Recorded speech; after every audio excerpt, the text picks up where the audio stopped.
Levanta a mão só para eu saber. Olha só. Quantos aqui conhecem o Salmo 127 de cor? Levanta a mão para eu saber. Oh, que coisa.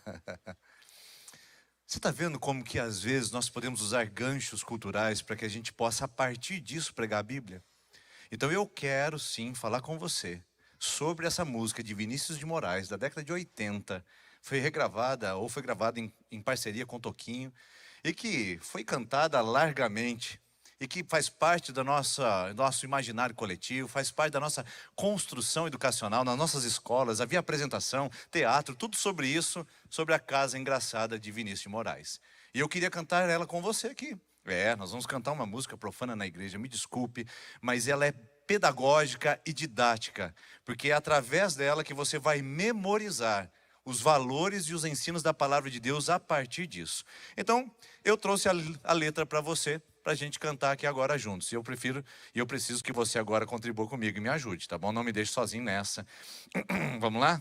Era uma casa muito engraçada, não tinha teto, não tinha nada, ninguém podia entrar nela não, porque na casa não tinha chão, ninguém podia dormir na rede, porque na casa não tinha parede, ninguém podia fazer pipi, porque pinico não tinha ali, mas era feita com muito esmero, na Rua dos Bobos, número 0. Mas era feita com muito esmero, na Rua dos Bobos, número 0.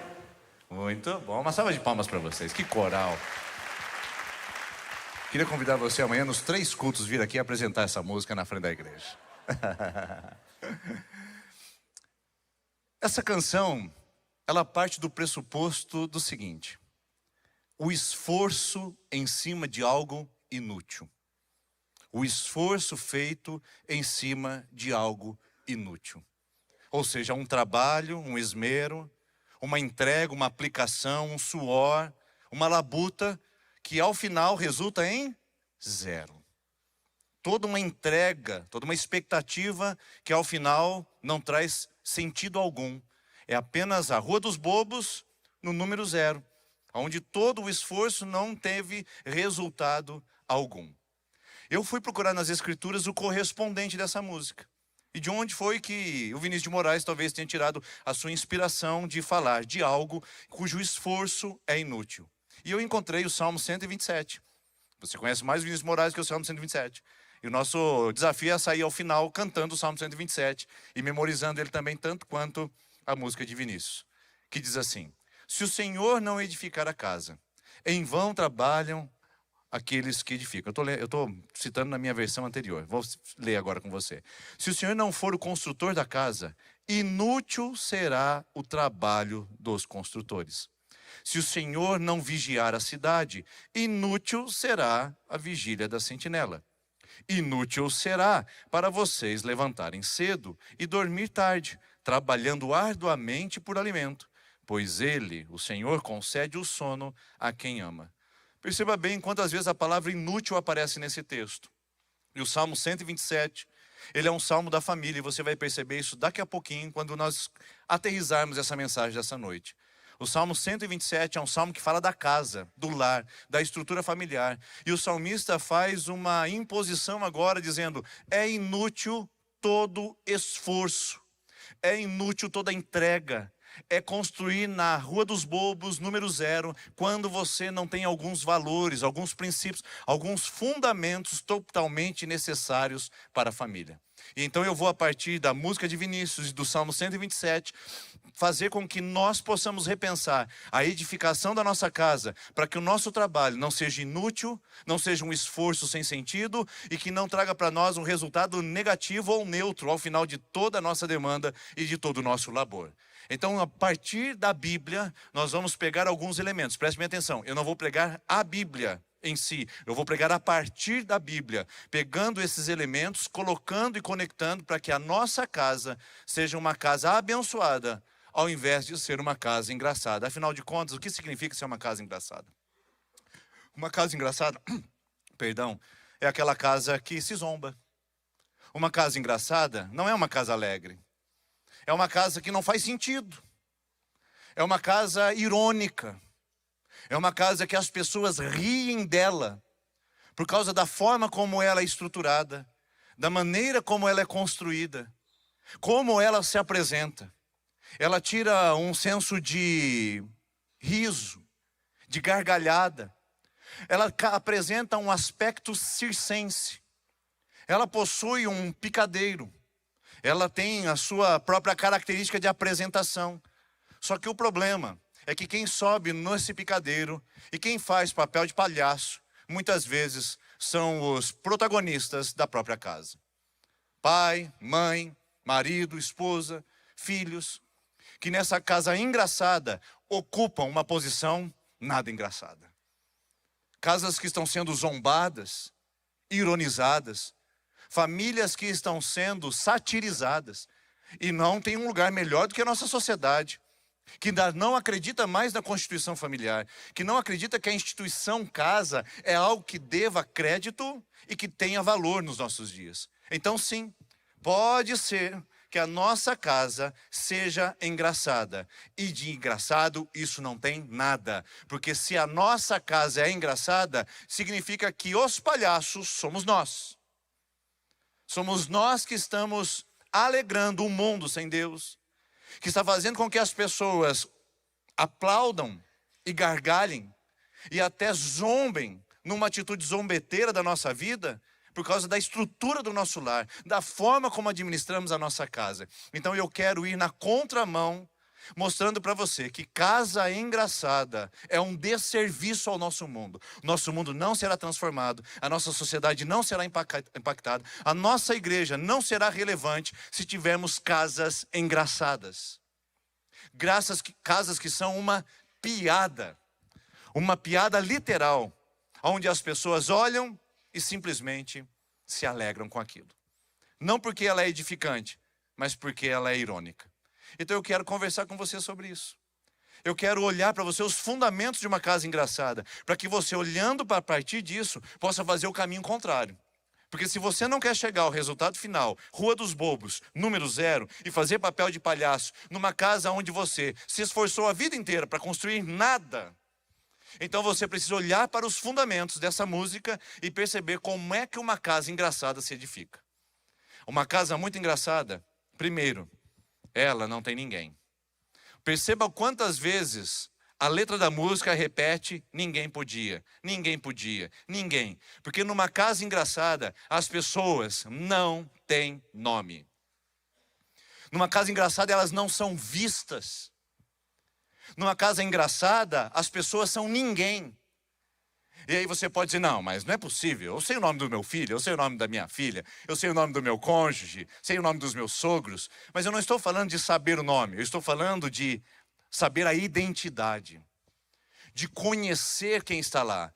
Porque com esse dispositivo em nossas mãos, com nosso rosto encravado dentro dessa tela, a gente esquece até do nome das pessoas que estão perto de nós.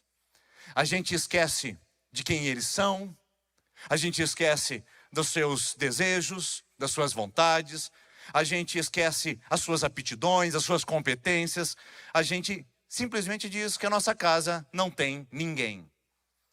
Uma casa engraçada é fundamentada quando as pessoas perdem o seu nome.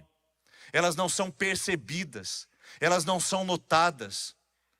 Um exemplo prático disso é a importância e até mesmo o sucesso do cartão Vale Presente.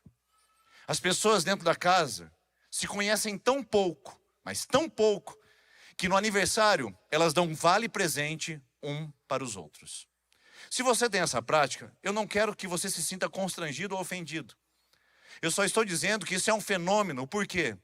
Porque nós temos duas posições. Primeiro, eu não quero ser uma pessoa impositiva na vida do outro e pensar que eu acho, que eu sei, que ela gosta. E eu não conheço a pessoa o suficiente para dizer que aquilo que eu estou dando para ela é algo do seu gosto que lhe agrada. O vale presente é uma demonstração exata para dizer: eu não te conheço, eu não sei do que você gosta, Eu não tenho autoridade, eu não tenho condições de dizer aquilo que para você faz sentido, e então está aqui, vai lá e faça o que faz sentido para você. Ninguém. Filhos que dão cartão, fale presente para o pai, eu falo, eu não sei, eu não conheço quem você é. Eu não sei dos seus gostos, a gente não passa tempo junto, a gente não gasta tempo de mesa, a gente não gasta tempo passeando. Aí eu não sei se você gosta de pescar, se você gosta de jogar futebol, eu não sei nem que time que você torce mais. Ou seja, essa ausência, esse distanciamento, traz para as pessoas uma palavra: você é ninguém. Filhos que entram em casa e mal são percebidos, que entram e vão direto para o seu quarto, e a gente permite que eles fiquem lá durante horas, alguns até dias. Saem lá que igual um zumbi, saem para comer e voltam para o seu fone de ouvido, para a sua tela, para o seu computador. Com a nossa atitude de perceber isso aí, nós estamos dizendo só o seguinte: nós não temos ninguém em casa. Ninguém. Porque nós temos esse desafio, onde nós olhamos as pessoas, convivemos com elas, mas elas não têm rosto, elas não têm nome, elas não têm sentimento, elas não têm valor. É ninguém. É a esposa que, diante do convívio social, faz brincadeiras com o biotipo do marido, faz brincadeira com algum defeito que ele possui, expondo-o ao ridículo. Ao final desse jantar, ao final desse convívio de amigos, ela está dizendo para ele: você é ninguém para mim. É o marido que devolve da mesma maneira para os seus filhos, expondo ao ridículo, falando das suas debilidades, dizendo que são atrasados, lerdos, preguiçosos, colocando estereótipos sobre eles. Está dizendo para eles: você é ninguém. São aquelas relações superficiais, onde um chega na mesa, come, depois sai, o outro chega, esquenta no micro-ondas, depois sai, depois o outro chega. Eu sei que a gente vive num mundo atarefado, corrido, e pode parecer retrógrado da minha parte ficar pensando naquela família que almoça, toma café, janta junto, mas é um absurdo a gente deixar o tempo de mesa e sem olhar nos olhos e perceber sentimentos. Sabe o que a gente está declarando na nossa casa? Aqui ninguém tem horário, aqui ninguém presta conta, aqui ninguém é esperado. Eu como a hora que eu quero, eu saio a hora que quero, eu presto contas para ninguém, porque ninguém habita na minha casa. Uma casa muito engraçada é uma casa de ninguém. E numa casa de ninguém, ninguém tem sentimentos. Porque o filho entra em casa e a gente é incapaz de identificar que ele está sofrendo bullying na escola, de que ele teve uma queda emocional por causa de alguma paquerinha, que a gente não consegue identificar de que ele está deprimido, angustiado. Por quê? Porque ninguém. Isso aqui importa mais. A gente tem alguém para todos os lados. A gente tem alguém no Japão, a gente tem alguém nos Estados Unidos, a gente tem alguém na nossa rede social, a gente tem alguém como influencer, mas dentro da nossa casa um monte de gente é ninguém. Não tem nome, não tem sentimento, não tem valor, não tem reconhecimento. E a gente anda em círculos com ninguém. É. Uma casa engraçada, as pessoas são ninguém. E não tem nada pior do que essa despersonalização. A despersonalização traz falta de dignidade, de identidade, de segurança emocional. Traz falta de firmeza. E tem muita gente tentando se provar nas redes sociais, tentando receber validação dos seus amigos, porque em casa é ninguém. Quanta coisa mudaria na vida dos nossos filhos, dos nossos cônjuges. Quantas coisas mudaria se na nossa casa as pessoas fossem alguém e não ninguém. Como seria os nossos filhos? A autoestima deles. Como seria a autoestima da esposa, valorizada, reconhecida, diante dos amigos, diante das pessoas que você convive? Como seria o seu marido, a atitude dele, se ele fosse alguém dentro da sua casa, que você o respeitasse como homem, se você o honrasse realmente como líder da casa? Já pensou? Se ele fosse alguém? O problema é que casa engraçada as pessoas são ninguém. E o mundo bate palmas e ri da nossa cara, dizendo: é isso aí que a gente esperava, que vocês sejam ninguém, porque aqui fora vocês são alguém. Venha se provar aqui, venha se mostrar aqui, porque aqui vocês são alguém. Uma casa engraçada é uma casa que não tem teto. Teto diz respeito à proteção. Então alguém diz respeito à identidade. Uma casa que tem identidade é uma casa que não é engraçada. Uma casa que tem teto também é uma casa que não tem nada de graça, porque ela é fundamentada, ela é estruturada e ela tem proteção. Todo mundo procura um teto, na chuva, no vento, no frio, no calor. Teto é sinal de proteção. E quem é que faz isso em casa? Paizão, o homem. Você foi colocado e posicionado por Deus exatamente nesse lugar para ser o teto espiritual da sua casa. Você é o responsável, e Deus te colocou ali, nos colocou, aliás, que eu também sou pai, como a proteção espiritual do nosso lar. Por isso que nós costumamos dizer que o homem é o sacerdote espiritual da casa. Embora isso não esteja claramente escrito nos textos bíblicos, nós percebemos essa posição de liderança, onde o homem protege o seu lar. É a cobertura espiritual. A nossa casa deve ser sinal de proteção e não de vulnerabilidade. E quanto destelhamento a gente está vendo nesses dias. Onde deveria ser um lugar de segurança e proteção, se tornou lugar de vulnerabilidade, de exposição. Muitos estão vulneráveis fisicamente.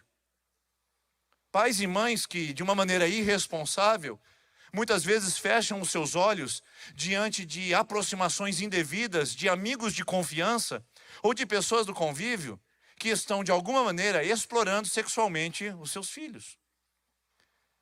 E que estão destelhando a sua casa. E que em nome daquela amizade, em nome daquele companheirismo, fecha os olhos para algumas atitudes grosseiras e diz, não, mas pelo menos são os nossos amigos. E expõe os filhos ao perigo. Filhos que estão sendo expostos a más companhias, más amizades, em nome de algum tipo de conexão social, em nome até de networking. Não é difícil e não é raro a gente aconselhar homens que fizeram a besteira por, em nome do networking, expor a sua casa, até a sua esposa, ao perigo. Gente que se conecta com lugares perigosos e deixa a casa desprotegida e fisicamente, filhos, cônjuges, se tornam presas fáceis a um toque pecaminoso, a uma aproximação danosa. Casa é lugar de proteção. Nosso lar tem que ter um teto. Nossos filhos e esposas têm que estar protegidos. Se tem um lugar que eles podem estar seguros, é na nossa casa. E lá eles não são violentados. Na nossa casa eles não são reprimidos. Na nossa casa eles não são judiados. Lá não tem violência física. Porque casa é lugar de proteção. Proteção física, proteção emocional. Você acha que vai vir proteção emocional da escola? Da faculdade? Não, você acha que vai vir proteção emocional para sua esposa ela jogando beach tênis? Aí você fala assim, não, querido, eu estou vendo que você está deprimido, eu quero te matricular na escola de beach tênis. Para você ficar melhor. O lar destelhado. Um homem vivendo uma vida dupla. Uma perto da sua família e outra no submundo da sua sensualidade. Destelhando a sua casa. E aí ele empurra os seus próprios parentes, as pessoas que ele deveria cuidar e proteger, para que encontrem apoio emocional em outro lugar. Não, você está precisando de uma terapeuta. Você sabe, e você já me viu pregando aqui, que eu não sou contra o trabalho de terapeutas. Eu sou contra a terceirização de responsabilidade. Casa é lugar de amparo. Casa é lugar de proteção emocional. Ali a gente pode falar quem a gente é. Ali a gente pode falar das nossas fraquezas, das nossas falhas, das nossas tristezas. Ali nós somos acolhidos, ali nós somos protegidos. Ali nós temos um homem seguro, forte, emocionalmente, espiritualmente, que coloca os filhos próximos, que abraça a esposa e que diz, aqui você está seguro, aqui as suas emoções importam, aqui você pode rasgar o seu coração, aqui você não será julgado, aqui é um lugar de acolhimento e não de julgamento. O problema é esse distanciamento, porque um lugar que era para ser proteção, se torna um lugar de ofensa, de lavação de roupa suja, de toma lá, dá cá, de retribuição, de barganha, de joguinhos. Casa é lugar de proteção emocional. Casa é lugar de proteção espiritual. A oração é a cobertura da casa. Por isso nossa responsabilidade é trazer Deus para a família, porque sem essa proteção, nossa casa está vulnerável a qualquer tipo de ataque, a qualquer tipo de movimento. Não dá para dizer que isso não está acontecendo. Porque sabe o que acontece? Muitos de nós acaba relativizando as nossas práticas, sem perceber que a gente está destelhando o nosso lar, tirando um lugar de proteção fundamental para os nossos filhos, esposas e cônjuges. E um dos elementos mais fortes e mais comuns que afetam física, espiritualmente e emocionalmente o nosso lar é o pecado. Nutrir pecado, praticar o pecado, é um processo espiritual de destelhamento do nosso lar. Falta de santidade na casa gera falta de força moral. E falta de força moral expõe o nosso lar a todo tipo de vulnerabilidade. E principal, a espiritual. Filhos com sérios transtornos. Famílias com sérios desajustes. Muitas vezes está enraizado numa estrutura de pecado, onde a prática ela é sutil, escondida e oculta. Eu não imaginava que estaria transmitindo hoje aqui, né? Eu cheguei, olhei no YouTube e considerei. Então tem coisas que eu não posso, infelizmente, falar que eu tinha preparado para conversar com você aqui, porque está em transmissão online. Mas eu posso dar algumas dicas. Alguns problemas sérios, em termos de identidade dos nossos filhos, têm uma relação causal com a nossa prática de pecado dentro do lar. O pecado deforma, lembra disso? Ele denigre, ele estraga. E então quando ele não é tratado e quando ele é colocado debaixo do tapete, ele simplesmente é tolerado, a casa vai passando por um processo de destelhamento. Aí o homem fala assim, não, mas eu estou fazendo só comigo. A pornografia é só para mim, eu não estou afetando ninguém, sou só eu e esse vídeo. O toque do meu corpo, o dar prazer para mim mesmo, sou eu, ninguém está sabendo de nada, isso não tem efeito nenhum, eu não estou prejudicando ninguém. O adultério foi consensual com outra pessoa, afinal de contas, a outra pessoa vive disso. É apenas uma pessoa paga. Eu não estou fazendo nada mal para ela e não estou fazendo nada mal para ninguém, é para mim. Sem se dar conta que está arrancando cada um dos telhados da casa, dizendo a toda ação maligna, venha e tome posição. Venha e tome espaço. É uma luta de territórios. Se nós não entendermos isso espiritualmente, a nossa casa estará sem teto e vai ser uma casa muito engraçada. Uma casa sem santidade, uma casa sem posição espiritual, uma casa sem cobertura de um homem de oração, uma casa sem a cobertura e a proteção de alguém que assume o seu papel de colocar debaixo das suas asas e dizer, aqui você é acolhida, aqui você é protegido. Uma casa sem teto é uma casa extremamente zombada. O diabo dá gargalhadas, ele realmente ri da nossa cara e aproveita para explorar terrenos e deixar a nossa casa totalmente vulnerável. Então eu queria chamar a sua atenção para isso. Casa sem teto é casa sem proteção. Eu pergunto para você, homem, qual é a melhor maneira de você proteger a sua casa? Já que essa é a principal figura que você ocupa no seu lar. É a sua vida com Deus. Homem, a minha palavra é com você.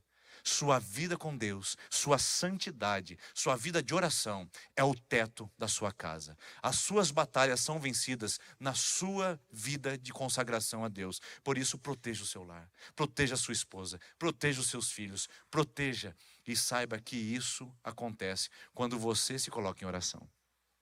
Mas pastor, a minha família é monoparental.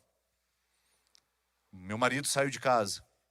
Ou eu tive um filho fora do casamento. E não tem essa figura masculina dentro do meu lar. O que eu faço? Você precisa pedir misericórdia do Senhor, para que o valor da presença de Deus e a paternidade de Deus seja tão transmitida à vida do seu filho e da sua filha, que ele possa compreender que essa paternidade espiritual é projetada para o próprio Senhor. Então uma dica muito importante para famílias monoparentais é: coloque-se na posição de mãe. E diga, eu sou mãe. E essa proteção que você precisa é da figura do seu Pai Celestial. E Ele vai guardar você, Ele vai te proteger. Crie um relacionamento com Cristo, Ele é o seu Pai. Agora, se você é família monoparental e o seu marido ou ex-marido ainda está, de alguma maneira, influenciando a vida do seu filho e da sua filha, é melhor você orar bastante. E buscar ao Senhor graça. Porque este homem, embora distante da sua casa, ainda é a autoridade espiritual sobre a vida dessa pessoa. Por isso, ore, clame e traga fundamentos sólidos à vida do seu filho e da sua filha, para que essa pessoa que está fora da sua casa, mas que ainda tem influência, possa de alguma maneira ser neutralizada a ação destruidora de práticas e influências, mas você possa proteger com a graça e a misericórdia de Deus. Então, a gente precisa incluir essa conversa, porque eu sei que aqui nós temos pais que não têm suas esposas dentro de casa e que estão agora, têm filhos fora do casamento, que precisam assumir sua posição.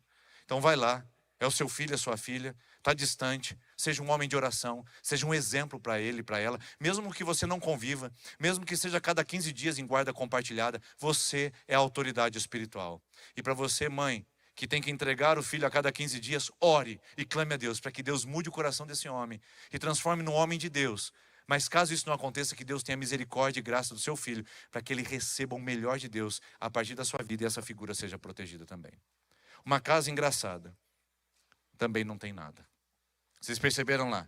Não tinha teto, não tinha nada. E a palavra nada, na verdade, ela tem um significado. O que é uma casa que não tem nada? É uma casa que tem alguma coisa. O que ela tem? Ela tem ausência. Ausência. Ela tem ausência de presença. Ela tem ausência de comprometimento. Ela tem ausência de empatia e solidariedade. Ela tem ausência. Vamos assim, a gente poderia falar um monte de coisa aqui. E a gente poderia ficar só nisso aqui durante 1 hora. Mas eu vou selecionar uma. Nós vivemos uma crise de presença. Nós estamos em vários lugares ao mesmo tempo. E isso, pela lei da física, é impossível. É impossível que o mesmo corpo ocupe 2 lugares ao mesmo tempo. Mas a internet, a rede social, a tecnologia proporcionou isso para nós. Só que isso é impossível fazer mentalmente. Então a gente perde o nosso foco. Então nós, diante disso daqui, ou diante das nossas tarefas, das nossas agendas, de um mundo perturbador, diante da poluição sonora que a gente sofre, diante do excesso de informações, nós vivemos uma crise de presença. Estamos trabalhando querendo estar em casa, estamos em casa querendo estar trabalhando, estamos na igreja querendo trabalhando e querendo estar em casa. Nós nunca estamos no lugar que a gente está, já percebeu nisso? Qual foi a última vez que você sentiu a presença do lugar? Que você parou naquele semáforo, dentro do seu carro, e aquele silêncio do motor, e aquele som do lado de fora, externo, aquela árvore balançando pelo vento. Qual foi a última vez que você sentiu aquele momento? Não sente, porque a gente não está dentro do carro. A gente está em outro ambiente. E isso não está só em relação ao nosso trânsito. Está em relação à nossa presença nos lugares. A gente chega em casa, mas não chegou. É bem legal quando eu chego em casa e minha esposa é muito sábia. Ela é uma mulher com muito discernimento. Eu chego em casa às vezes, eu entro, e aí eu entro, mas sem ter entrado. Ela pega com carinho e com delicadeza, como ela é. Ela me leva de volta à porta, me coloca do lado de fora e fala assim: vamos fazer de novo? Agora você entra e chega em casa, pode ser? E aí eu me ligo. Eu cheguei em casa sem chegar. Estou confessando aqui o meu pecado. E eu sei que você também está no mesmo barco que eu. Quantos de nós chegamos em casa e entramos em casa assim, ó? Entramos pela porta desse jeito. A gente nem olha para quem está do nosso lado. A gente não está naquele lugar. Uma casa que não tem nada, tem principalmente ausência. Você, na sua casa, pode ser uma grande ausência. E isso pode ser destruidor. Isso pode ser danoso. Então, o desafio nosso é olhar e falar assim: como é que eu posso colocar mais presença? Para que esse nada seja absorvido. Para que a minha presença, como esposa, como marido, como filho, seja definitivamente algo que eu esteja vivenciando naquele lugar. Que essa crise de presença passe. Então, pense sobre isso. Reflita. Porque uma casa que não tem nada é uma casa bem engraçada. Não tem presença, não tem sentimentos, as pessoas não se expressam, não têm voz, as pessoas estão em um não lugar. Aliás, essa filosofia é bastante interessante. Foi o Marc Aurèle, um sociólogo francês, que criou a teoria do lugar e não lugar. Lugar é todo lugar que eu me identifico, lugar que eu percebo, lugar que eu pertenço e que eu me percebo ali. Não lugar é todo lugar que é trânsito, todo lugar de passagem, todo lugar que eu não me identifico e nem me percebo. Corredor de supermercado, lugar ou não lugar? Não lugar. Lugar, saguão de aeroporto, lugar e não lugar? Não lugar, porque não é o meu lugar de identidade, eu não me percebo ali. Casa, família, lugar ou não lugar? Deveria ser lugar. Mas para muitos de nós é lugar de passagem. É não lugar, porque eu não estou ali, não me identifico, eu não pertenço. Aliás, o Milor Fernandes diz isso.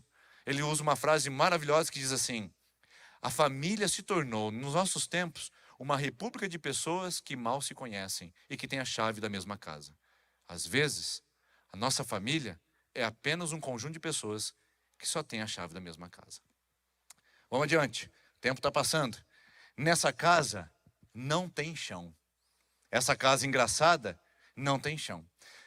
Teto é proteção, chão é fundamento, alicerce.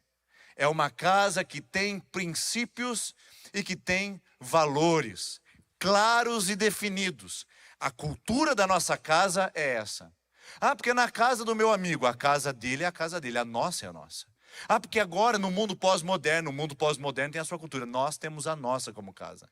Uma casa que não é engraçada, ela tem fundamentos, ela tem chão firme para as pessoas pisarem e saberem qual é o fundamento que sustenta aquele lugar.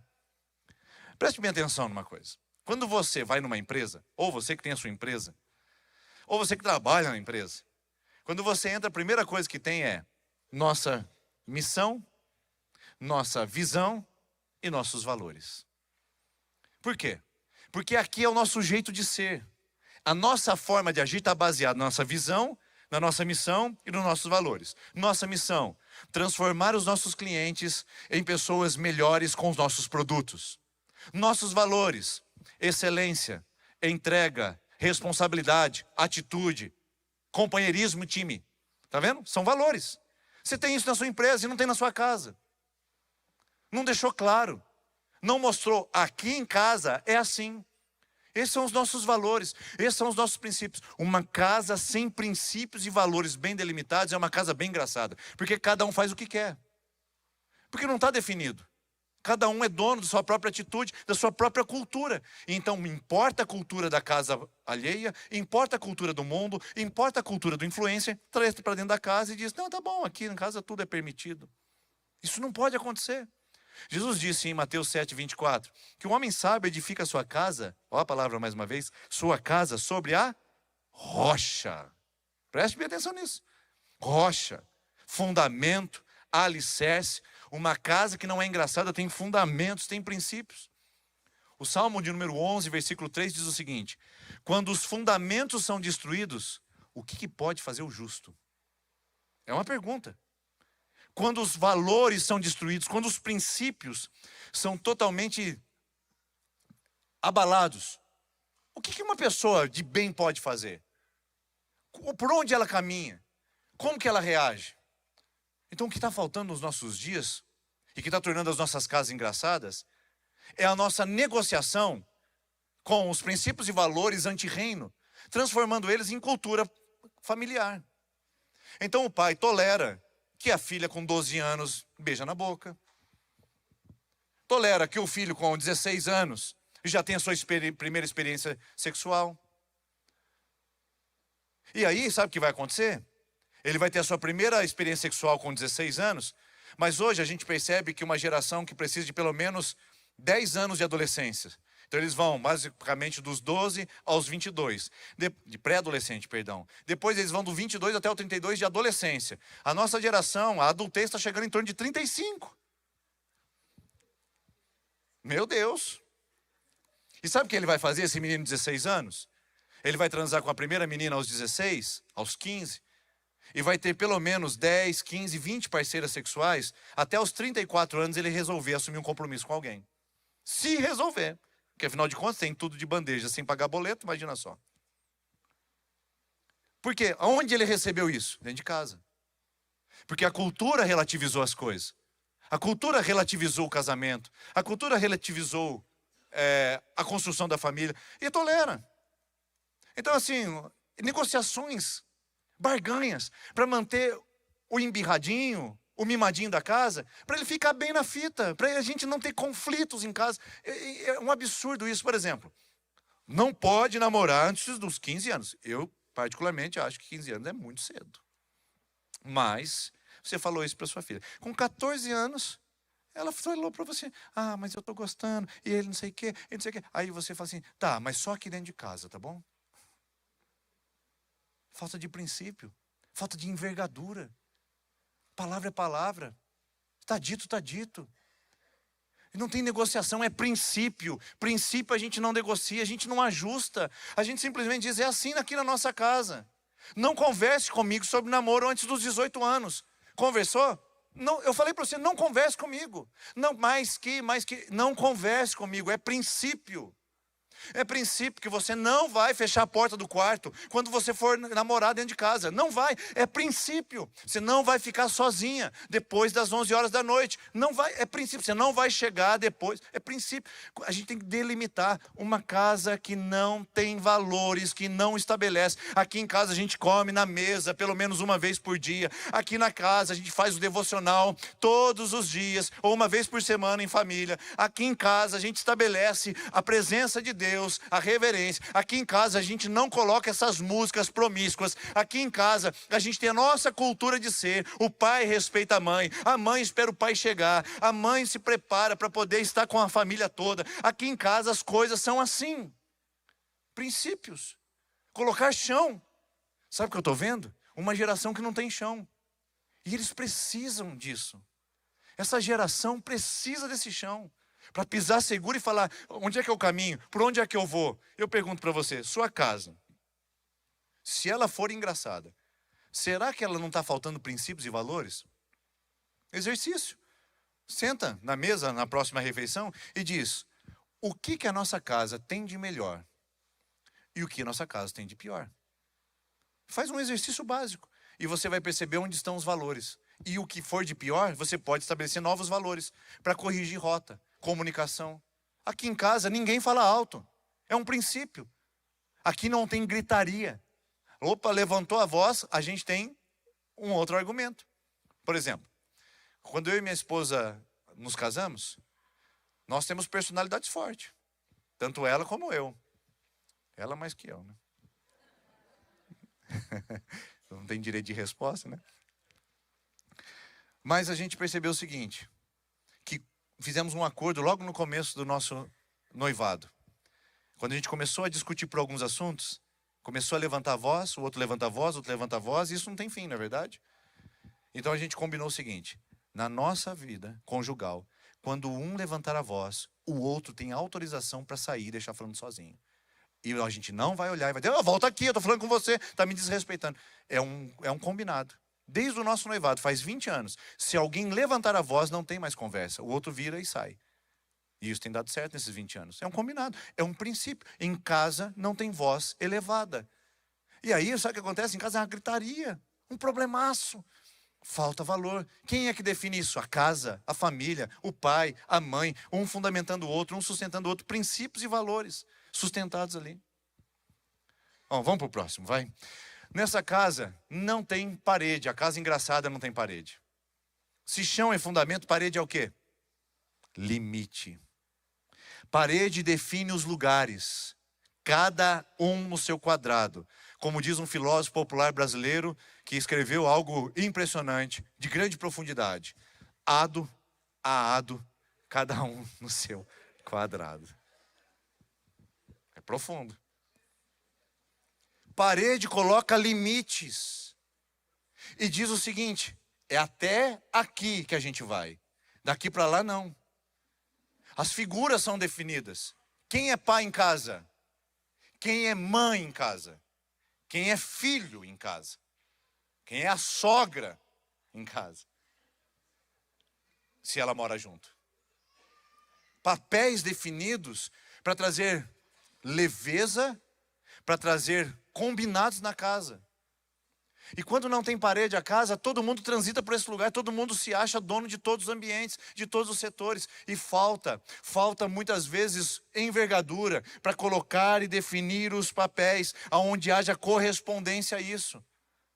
O pai chega e fala assim: você não vai fazer.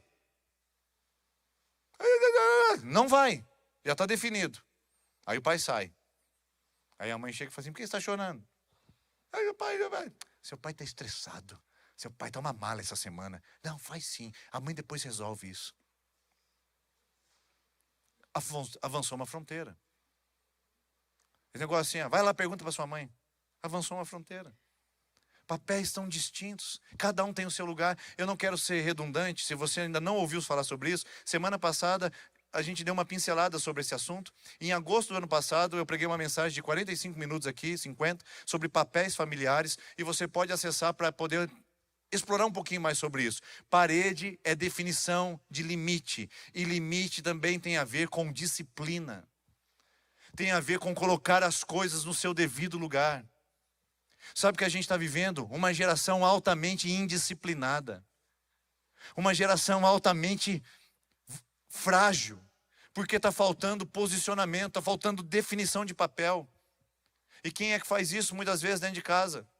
É o pai, que define papéis e reforça a identidade.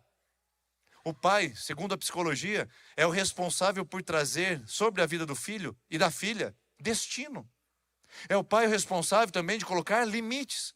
E eles precisam disso para poder se orientar na vida. E sabe que a gente tem? Um monte de adulto que ainda não cresceu, porque falta limite, falta orientação, falta destino.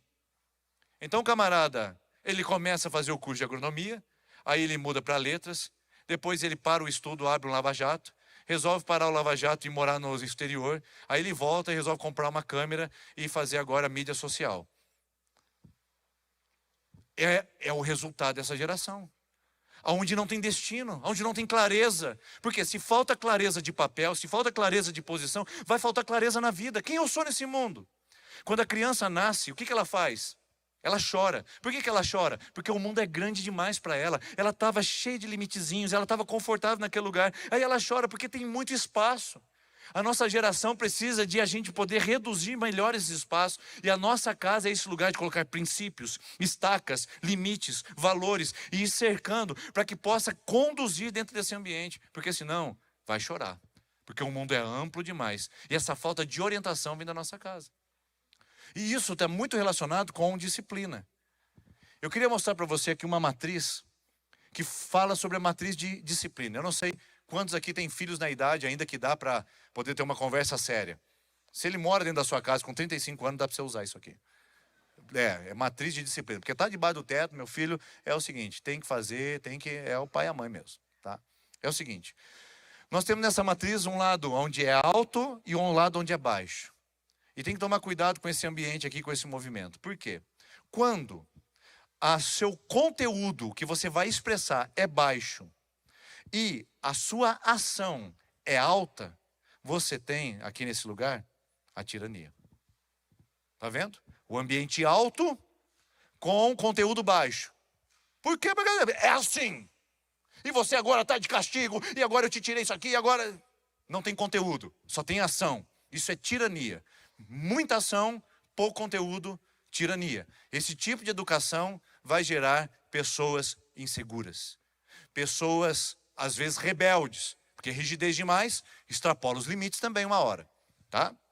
Outro. Quando nós temos a ação baixa e o conteúdo alto, a gente tem ensino.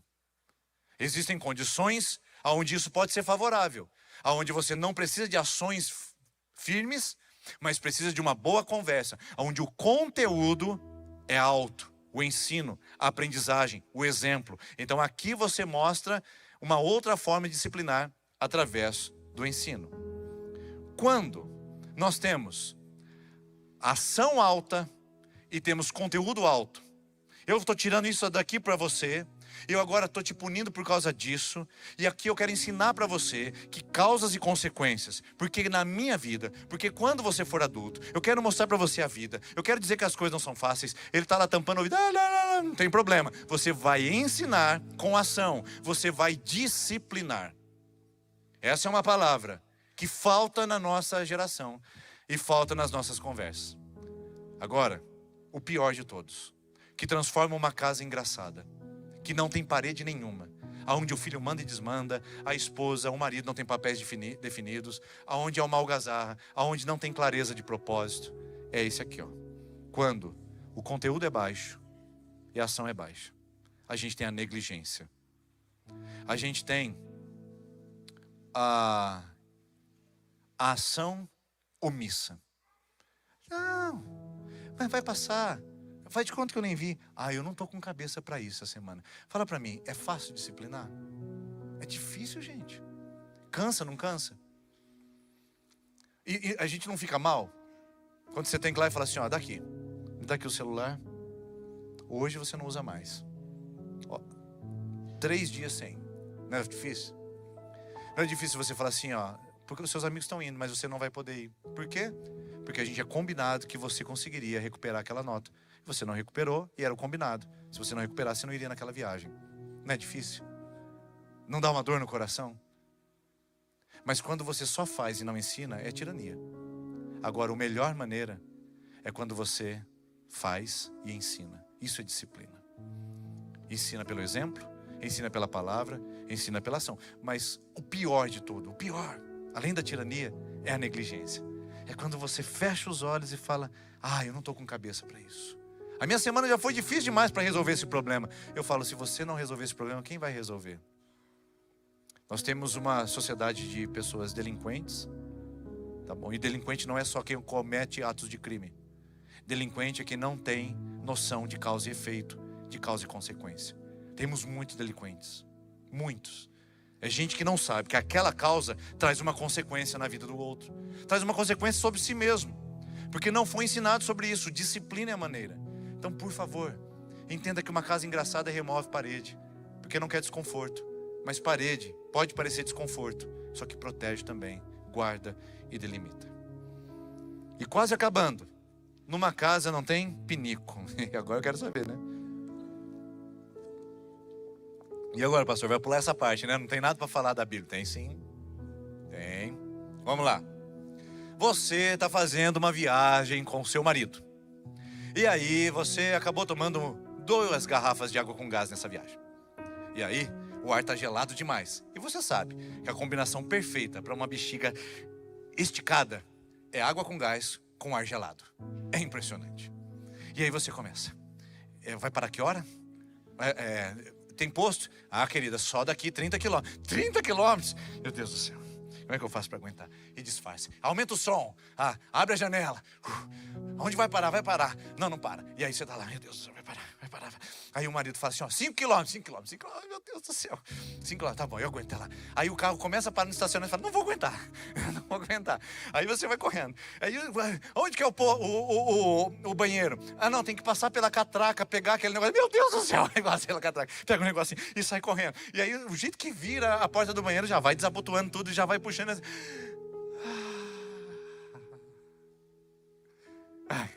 Sentiu o alívio aí? Você sabe o que eu estou falando, né? Casa que não tem pinico é casa que não tem alívio. É casa que é pressão demais. É casa que depois de um dia inteiro de trabalho o cara não quer voltar porque lá não tem alívio para ele. É casa onde os pais vivem tão mal que o filho prefere ficar na casa dos outros, prefere ficar escondido dentro do quarto, porque não tem alívio, não tem colo, não tem tapete, não tem sorriso, não tem carinho, não tem motivação, só tem pressão. Só fica ali, eu não aguento mais. Mulheres que quando o marido chega em casa, não tem sabedoria o suficiente para trazer alívio. Que não percebem já ali no caminhar, não percebem ali no andar, que o marido precisava de um colo aquele dia, precisava de um espaço. e chega em casa, é porque você fez aqui, você não falou, você não foi buscar, porque está aqui, olha aqui essa louça, olha o que você falou, olha aqui essa conta. Não tem alívio, não tem descanso. A esposa que chega em casa e aquela bagunça, aquela zoeira, onde as pessoas não têm nenhum tipo de consideração por aquela mulher que tem 3 trabalhos: ser profissional, ser mãe e ser dona de casa.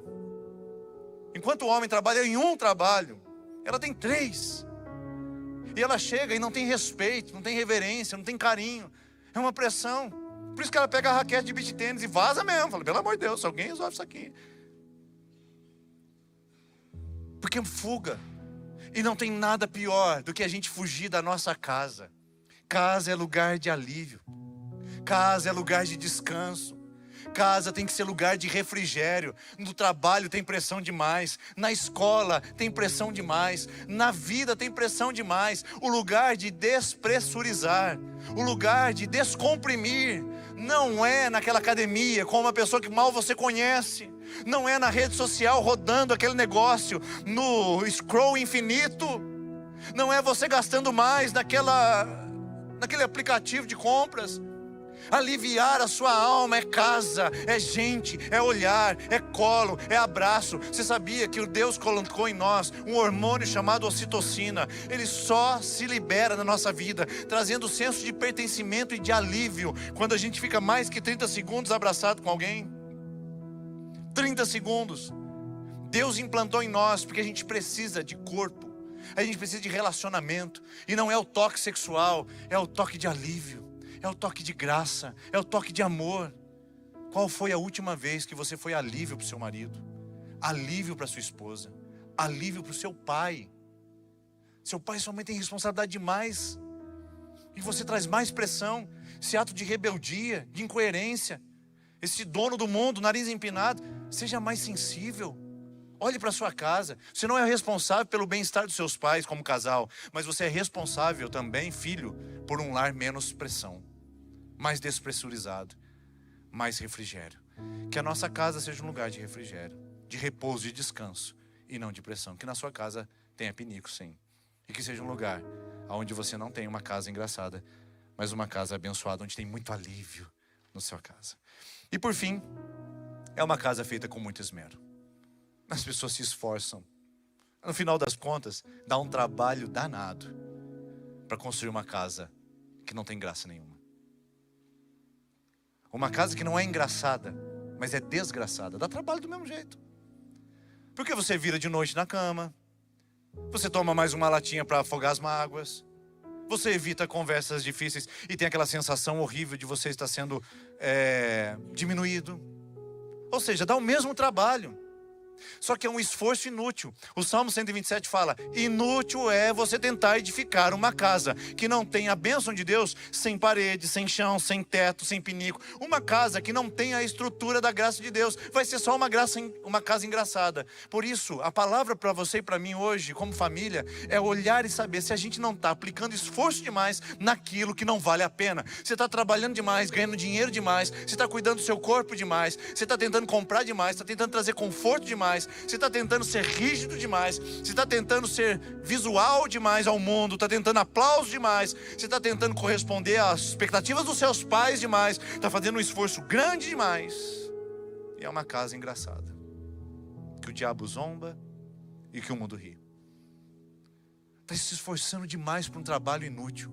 Por favor, em nome de Jesus, se esforce por aquilo que de fato vale a pena. E a pergunta é: qual é o resultado de um trabalho que é inútil, que não está fundamentado na palavra de Deus? É isso aqui.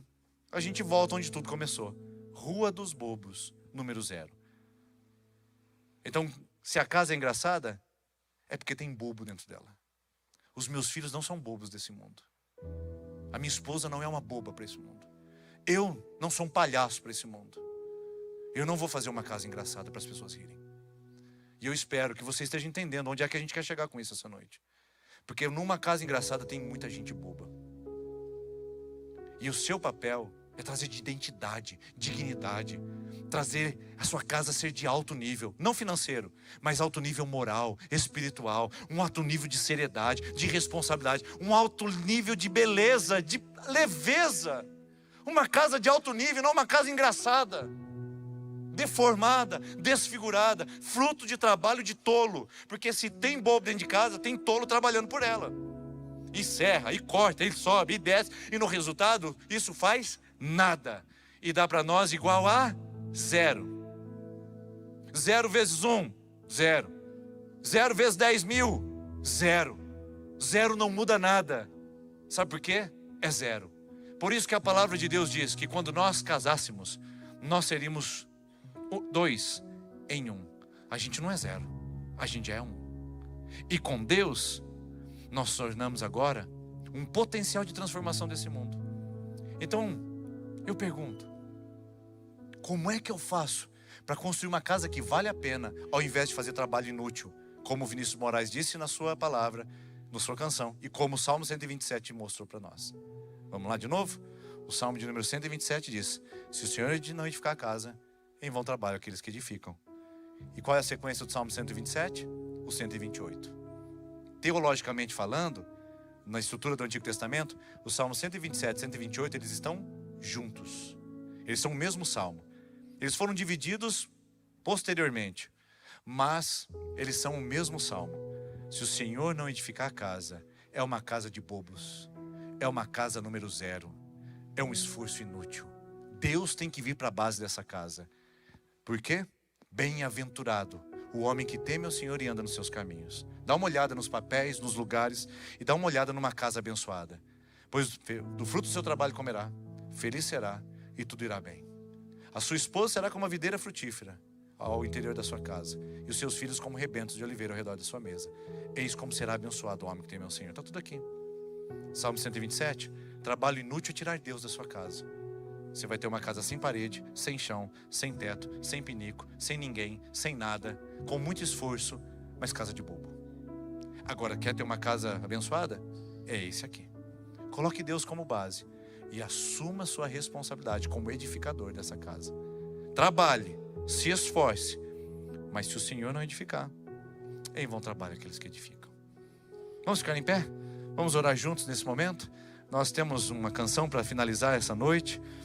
Eu quero chamar minha esposa para vir aqui comigo, para a gente poder orar juntos pelos casais, pelas famílias. E quero louvar a Deus pelo seu investimento na sua família essa noite. E eu espero que você possa sair cantando a música do Vinícius de Moraes. E possa sair com essa imagem. Era uma casa muito engraçada. Era, não é mais.